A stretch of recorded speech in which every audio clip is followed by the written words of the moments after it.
आप सभी का स्वागत है आपके अपने चैनल ज्ञानोज्वल स्टडी में। आज हम भक्ति काल से कुछ महत्वपूर्ण प्रश्नों को पढ़ने वाले हैं। ये प्रश्न परीक्षा की दृष्टि से बहुत महत्वपूर्ण है। जैसा कि आप सभी जानते हैं, तुलसीदास जी से प्रश्न बनते ही बनते हैं परीक्षाओं में। हम यहाँ एक प्रश्न के साथ उससे जुड़े हुए और भी प्रश्नों को हल करेंगे। तो चलिए हम क्लास को शुरू करते हैं। ये क्लास आपके लिए बहुत ही ज़्यादा महत्वपूर्ण होगी और वीडियो को पूरी देखिएगा, आप कुछ ना कुछ सीख के ही जाएंगे यहाँ से। चलिए क्लास को शुरू करते हैं। रामाज्ञा प्रश्नावली में कितने छंद हैं? 545, 200, 343 या फिर 102? तो इसका हमारा सही उत्तर क्या होगा? इसका सही उत्तर होगा 343 छंद। कितने छंद हैं? 343 छंद हैं इसमें। और इसके बाद रामाज्ञा प्रश्नावली किसकी रचना है? तो रामाज्ञा प्रश्नावली जो है वो तुलसीदास जी की रचना है। किसकी है? तुलसीदास जी की हैं। और इसकी ये रचना किस सन में हुई थी? तो 1612 ईस्वी में हुई थी। और इस रामाज्ञा प्रश्नावली में 7 सर्ग हैं। कितने सर्ग हैं? 7 सर्ग हैं। जिस तरीके से रामचरितमानस में 7 कांड है, उसी प्रकार 7 सर्ग हैं। अगर आपसे एक प्रश्न पूछा जाए कि पंडित गंगाराम जोशी के आग्रह पर कौन सी रचना रची गई थी? तो रामाज्ञा प्रश्नावली। या फिर आपसे पूछा जाए कि रामाज्ञा प्रश्नावली किसके आग्रह पर तुलसीदास जी ने ये रचना की? तो किसके आग्रह पे की? गंगा राम, एक मिनट, गंगा राम ज्योतिषी। कौन? गंगाराम ज्योतिषी के आग्रह पर ये रचना की। ठीक है, चलिए आगे अगले प्रश्न पे चलते हैं। अगला प्रश्न है हमारा, तुलसीदास द्वारा रचित कृष्ण गीतावली में कितने कांड हैं? कृष्ण गीतावली में कितने कांड हैं? कृष्ण गीतावली में भी रामचरितमानस की तरह ही 7 कांड हैं। कितने कांड हैं? एक मिनट, 7 कांड हैं। और ये कृष्ण गीतावली जो है किसकी रचना है? तुलसीदास जी की रचना है, जैसा कि प्रश्न में ही मेंशन किया हुआ है ये चीज़। ठीक है, और कृष्ण गीतावली में 7 कांड हैं। और इसके बारे में और एक चीज़ जान लीजिए, अगर आपसे पूछी जाए कि कृष्ण गीतावली में कितने रागों का प्रयोग हुआ है, तो आप क्या बताएंगे? 21 रागों का प्रयोग हुआ। कितने रागों का प्रयोग हुआ है? 21 रागों का। और ये जो है इस ग्रंथ का जो आरंभ राम के जन्मोत्सव से होता है। किसका? कृष्ण गीतावली का किसके उससे होता है? अगर आपसे प्रश्न पूछ लिया जाए कि कृष्ण गीतावली में कृष्ण गीतावली का आरंभ किससे होता है, तो और उसमें साथ में ये भी दे दिया जाए कृष्ण के जन्म से, तो ये गलत होगा। किसके जन्म से होता है? राम जी के जन्म से होता है। चलिए आगे चलते हैं हम।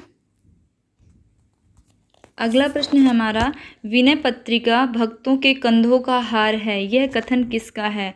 रामकुमार वर्मा, बच्चन सिंह, रामचंद्र शुक्ल या फिर डॉक्टर नगेंद्र?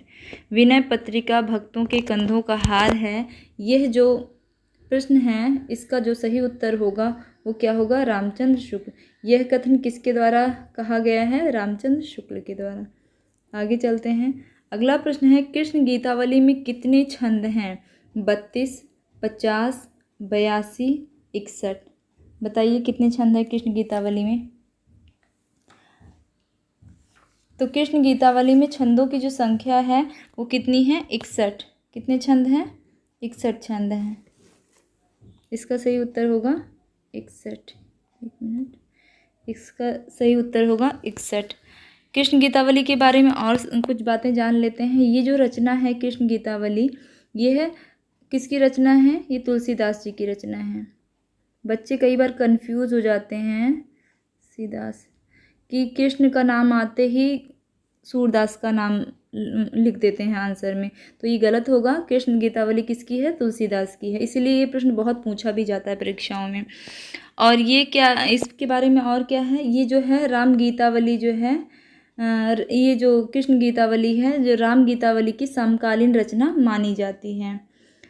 और इसमें कितने उसके छंद हैं? इसमें 61 छंद हैं। ठीक है, चलिए अगले प्रश्न को देख लेते हैं। उत्प्रेक्षाओं का बादशाह तुलसीदास को किसने कहा? किसने कहा? उदय भानु सिंह, अमृतलाल नागर, रामचंद्र शुक्ल या फिर रामविलास शर्मा? तो इसका सही उत्तर होगा उदय भानु सिंह। उदय भानु सिंह ने उत्प्रेक्षाओं का बादशाह तुलसीदास को कहा। ठीक है। अच्छा ये बताइए कि जिस प्रकार उत्प्रेक्षाओं का बादशाह तुलसीदास को उदय भानु सिंह ने कहा, उसी प्रकार कलिकाल का वाल्मीकि किसने कहा तुलसीदास को? तो इसका सही उत्तर होगा कलिकाल का वाल्मीकि जो कहा गया वो नाभादास को कहा गया। वो नाभादास जिसने भक्तमाल की रचना की थी। ठीक है। भक्तमाल की रचना करने वाले नाभादास को क्या कहा, तुलसीदास को क्या कहा? कलिकाल का वाल्मीकि कहा। और इनको किसी ने आनंदवन का वृक्ष भी कहा था। किसने कहा था? वो डॉक्टर मधुसूदन सरस्वती ने इनको क्या कहा था? आनंदवन का वृक्ष। क्या कहा था? आनंदवन का वृक्ष। आनंदवन का वृक्ष किसने कहा था? ये कहा था मधुसूदन सरस्वती। किसने कहा था? मधुसूदन सरस्वती।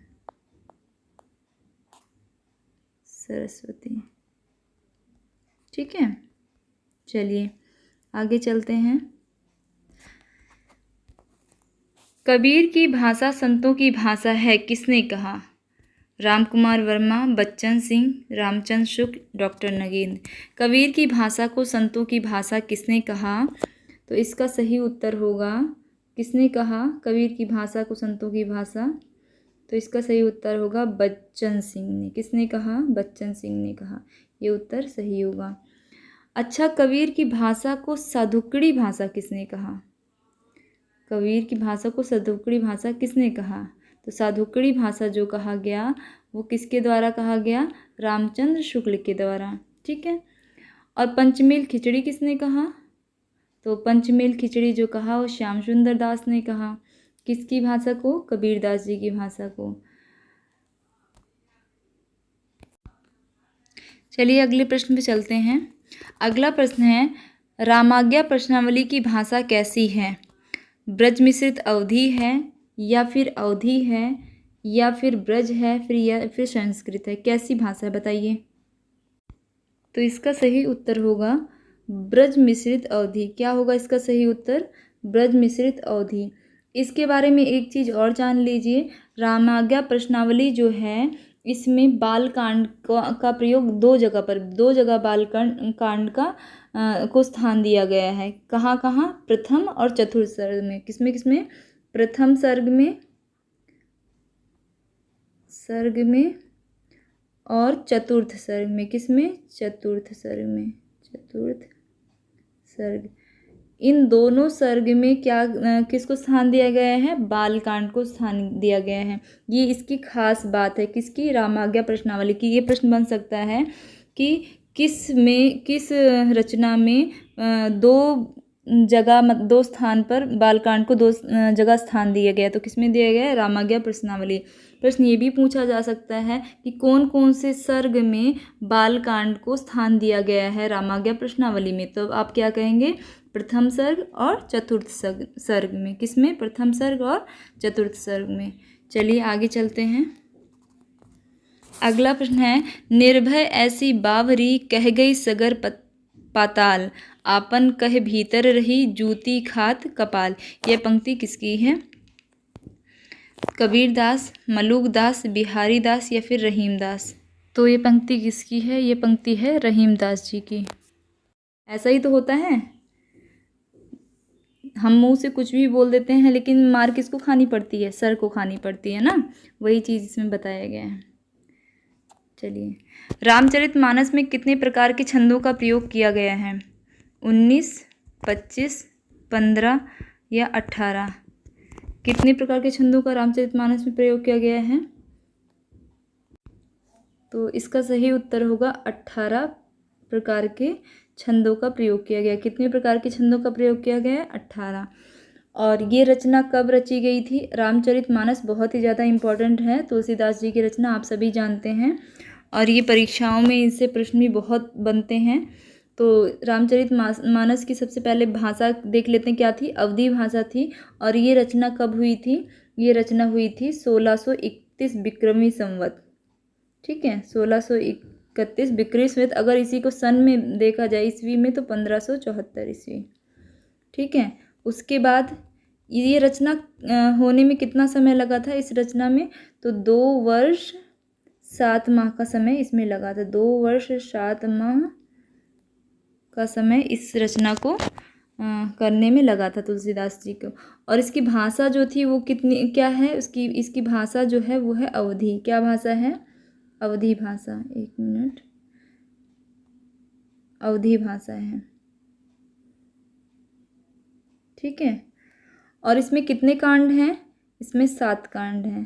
पहला कांड कौन सा है? बाल कांड। दूसरा अयोध्या। तीसरा अरण्य। चौथा किष्किंधा कांड है। पांचवा सुंदर कांड। छठा जो है वो लंका कांड है। और सातवां जो है वो उत्तर कांड है, ठीक है। इस प्रकार से 7 कांडों को एक सीक्वेंस से आप याद कर लीजिए। कई बार ये क्रम से भी लगाने के लिए आ जाता है परीक्षाओं में। फिर उसके बाद इस जो रामचरितमानस है इसमें कौन सा रस की प्रधानता है? किस रस की? तो इसमें शांत रस की प्रधानता है। किस रस की प्रधानता है? शांत रस की प्रधानता है, ठीक है। रस। और रामचरितमानस को उत्तर भारत का बाइबिल कहा जाता है। क्या कहा जाता है? उत्तर भारत का बाइबिल। किसने कहा? ये ग्रियर्सन ने कहा। किसने कहा उत्तर भारत का बाइबिल? ठीक है, बाइबिल किसने कहा? ग्रियर्सन द्वारा कहा गया उत्तर भारत का बाइबिल, ठीक है, ग्रियर्सन द्वारा। चलिए, थे कुछ महत्वपूर्ण प्रश्न। एक मिनट, अभी एक प्रश्न और है। चलिए, हाँ जी, कवितावली की रचना का समय क्या है? 1512 ईस्वी, 1632 ईस्वी, 1612 ईस्वी या फिर 1518 ईस्वी? क्या इसका सही उत्तर बताइए? इसका उत्तर क्या होगा? 1512, 1632, 1612 या फिर 1618 ईस्वी? तो इस प्रश्न का जो सही उत्तर होगा वो होगा 1612 ईस्वी। क्या होगा? 1612 ईस्वी। ये कवितावली ये किसकी रचना है? ये रचना तुलसीदास जी की है। 1612 ईस्वी में रची गई। इसमें छंदों की संख्या कितनी है? 325 छंद हैं इसमें। और ये जो है कवित्त सवैया में लिखी हुई रचना है तुलसीदास जी की। और इस रचना को तुलसीदास द्वारा अपने विरोधियों को तीव्र फटकार के लिए जाना जाता है। किसको? कवितावली को। इस रचना में तुलसीदास ने अपने विरोधियों को तीव्रता से फटकार लगाई है, ठीक है। और हाँ जी, तो इस प्रकार इसमें भी जैसे रामचरितमानस में 7 कांडों का प्रयोग है, तो उसी प्रकार से इसमें भी 7 कांड का प्रयोग है। किसमें? कवितावली में 7 कांड हैं। कितने कांड हैं? 7 कांड हैं, ठीक है। तो चलिए, आज की वीडियो में बस इतना ही। मिलते हैं अगली वीडियो में। ये और आप ज़रूर कमेंट करके बताइए कि आपके कितने प्रश्न सही हुए हैं इस प्रश्नों की श्रृंखला में।